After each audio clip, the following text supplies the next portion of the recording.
Boa noite, turma do curso técnico em segurança do trabalho. Vamos à nossa primeira aula de administração e organização do trabalho, certo?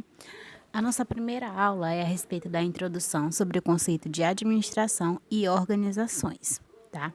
O que é uma organização? É uma sociedade, certo?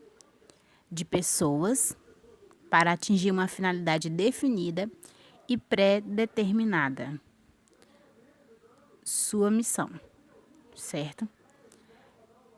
Nós temos uma organização sendo um conjunto de pessoas criadas para atingir determinada finalidade. Essa organização ela é composta por seus sócios, dirigentes, funcionários e voluntários, com objetivos e responsabilidades diferenciados, mas articulados em torno da missão da entidade. Então, toda organização ela é constituída por um conjunto de pessoas, tá? Essas pessoas vão ter funções diferentes, entretanto, todas essas funções visam atingir a missão da entidade, tá? O objetivo principal dessa instituição. Os tipos de organização que nós temos, tá? Podem ser públicas ou privadas. Pública quando é mantida pelo poder público e privada quando é mantida pela iniciativa privada, como uma empresa, por exemplo. E a gente tem a organização mista, que é composta por capital público e privado ao mesmo tempo, tá? Ou seja, é formada por uma associação entre poder público e poder privado. Temos a organização com fins lucrativos, onde o objetivo é gerar lucro. As organizações sem fins lucrativos, como por exemplo as instituições de caridade. E nós temos a organização permanente, que é constituída por um prazo. Ela é constituída por um prazo indeterminado, ou seja, ela é criada para durar para toda a vida, vamos dizer assim, tá? Para durar para sempre, entre aspas. À medida que os novos dirigentes vão acabando, vão assumindo seus herdeiros e assim por diante. Ela é feita para durar, certo? Enquanto a organização temporária, ela é constituída para durar determinado tempo, tá bom? De preferência, normalmente poucos anos, pouco tempo, tá? Nós temos como exemplo, para vocês entenderem melhor, tá, sobre essas organizações, a Petrobras, por exemplo. Ela é uma organização mista, ou seja, ela é composta de patrimônio público e privado, tá? Parte das ações da Petrobras são do governo, mas parte são de empresários do setor privado também. A Petrobras, ela é permanente e ela tem finalidade lucrativa, ou seja, ela foi criada para durar para sempre, entre aspas, e a finalidade dela é obter lucro. Agora, um consórcio de empresas de engenharia constituído para construir uma estrada, ele é uma organização privada, temporária, tá? É privada porque é constituído por uma empresa, capital privado. É temporário porque só vai durar enquanto a estrada for construída e tem finalidade lucrativa. Um hospital municipal e uma associação de moradores são organizações permanentes sem fins lucrativos. O hospital é público e a associação de moradores é privada, tá? Administração. A administração é a coordenação do trabalho, das pessoas e dos recursos materiais colocados à disposição da organização, para que seus objetivos sejam alcançados com eficácia e eficiência, certo? Eficácia e eficiência. Nossa, professora, mas isso não é a mesma coisa? Não. É a diferença que nós vamos aprender agora. O que é eficácia? É a realização, a consecução, tá? Para alcançar um fim desejado, um final almejado, certo? A eficiência é como você chega a esse objetivo final. Por exemplo, se você usar os melhores modos, tá? Os melhores modos entre custo e benefício, você vai estar sendo eficiente, tá? Digamos que eu tenho um objetivo, por exemplo, de limpar uma casa, certo? Eu consegui limpar a casa, mas eu gastei bastante sabão para isso. Então, eu posso dizer que eu fui eficaz, porque eu atingi meu objetivo, mas eu não fui eficiente. Por quê? Porque eu gastei sabão em excesso, sendo que eu poderia ter gastado menos e ter obtido esse mesmo resultado. Então, eficiência é quando eu consigo atingir o meu objetivo sem ter tantos prejuízos, tá bom? Da melhor forma possível, da maneira mais econômica, mais rápida, aí a gente considera eficiente. E nós temos um estudioso chamado Henry Fayol, que ele enumerou 5 elementos da administração, tá? Que são a previsão, tá? Que é o cálculo do futuro, a organização, que é a disposição de equipamentos, material, o comando, que é aquilo que põe a empresa em marcha, os chefes, a coordenação, que ela tem o objetivo de harmonizar cada parte da empresa, tá? Que seria uma gerência que fica abaixo dos dirigentes superiores, o controle, que é a verificação dos resultados obtidos para saber se a empresa ela está caminhando dentro dos objetivos desejados, certo? E as funções administrativas, elas podem ser agrupadas, certo? Em 4 grandes grupos. O planejamento, que é a fixação das metas, a organização, que é a determinação das tarefas, tá? Uma vez que eu planejo, eu vou distribuir tarefas entre as pessoas. A direção, que é a coordenação dessas pessoas, se cada um está cumprindo suas tarefas. E o controle, que é a verificação dos resultados obtidos, ok? Então, esses são os elementos que compõem a administração, certo? Aí nós temos os administradores, tá? Nós dividimos os administradores em 3 grupos: os sociais, tá? Os sociais, que representam a figura de líder, de autoridade, o conector. Os informativos, que representam o supervisor, o difusor e o porta-voz. E os decisores, que representam o empresário, o controlador de perturbações, o distribuidor de recursos e o negociador. Tá? São as espécies de administradores que nós podemos ter e cada um deles exerce funções diferentes, mas que dentro da empresa visam, tá, levar a empresa a atingir seu objetivo, ok? Para desempenhar as funções, os administradores eles necessitam de 3 habilidades: as habilidades técnicas, certo? Que é conhecimentos e competências no campos como marketing, finanças, é saber fazer as coisas, é a competência técnica. As conceituais, que é a capacidade de pensar, de deduzir, de raciocinar, tá? As habilidades de trato com o pessoal, que é aquele empresário, aquele administrador que sabe como tratar das pessoas, certo? Sabe como tratar as pessoas. Então, essas são as 3 características que um bom administrador deve ter. Conforme a posição que ocupem dentro da organização, os administradores podem ser dirigentes, tá? Que estão no topo da organização, os gerentes médios, que estão na parte intermediária, ou seja, no meio da linha de hierarquia, e os gerentes de linha, que são aqueles que estão mais perto dos trabalhadores. Talvez vocês tenham se perguntado agora: professora, para que eu preciso saber de administração e organização do trabalho, sendo técnico de segurança do trabalho? Essa disciplina, ela visa vocês entenderem o funcionamento de uma empresa, certo? E como a organização e a administração do trabalho vai influenciar diretamente o desempenho de vocês como técnico em segurança do trabalho. Vocês vão trabalhar dentro de empresas, logo vocês precisam saber como as empresas funcionam e como elas são administradas, tá? É para isso que nós estudamos essa disciplina.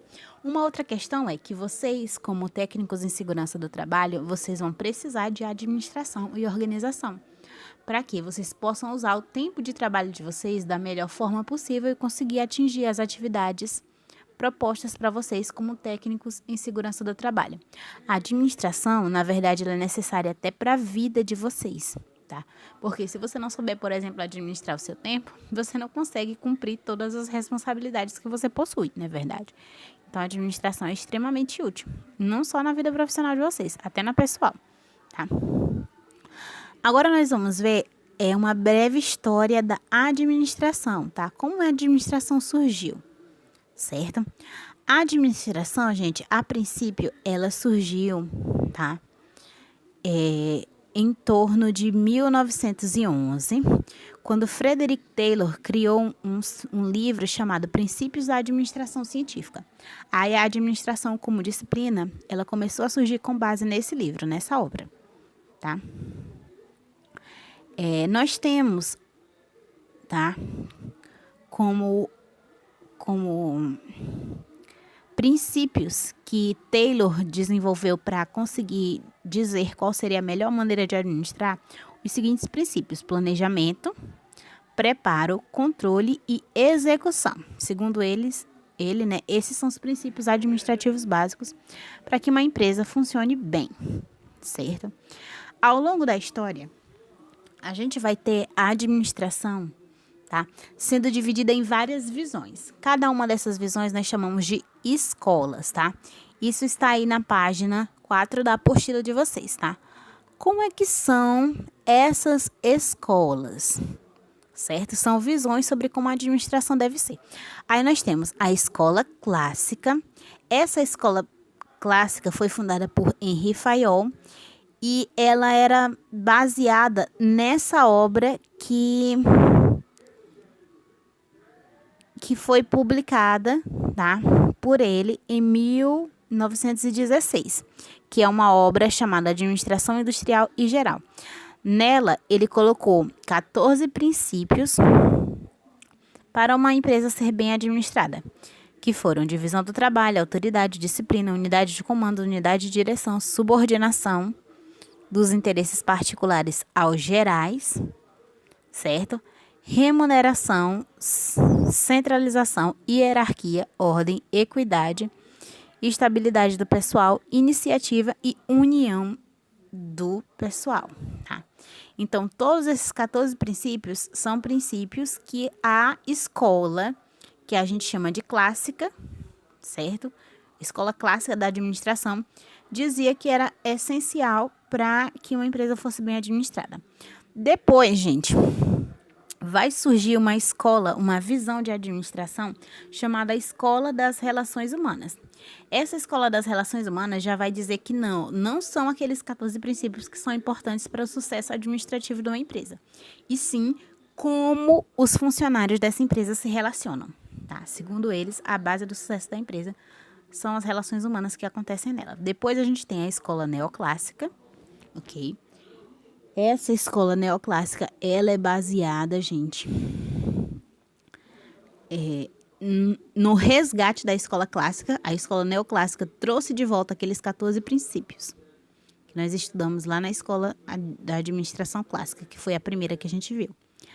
Aí a gente tem também a escola estruturalista. Essa escola estruturalista, gente, ela é fundada com base em 3 pilares que o sociólogo Max Weber disse que eram a estrutura principal de uma empresa.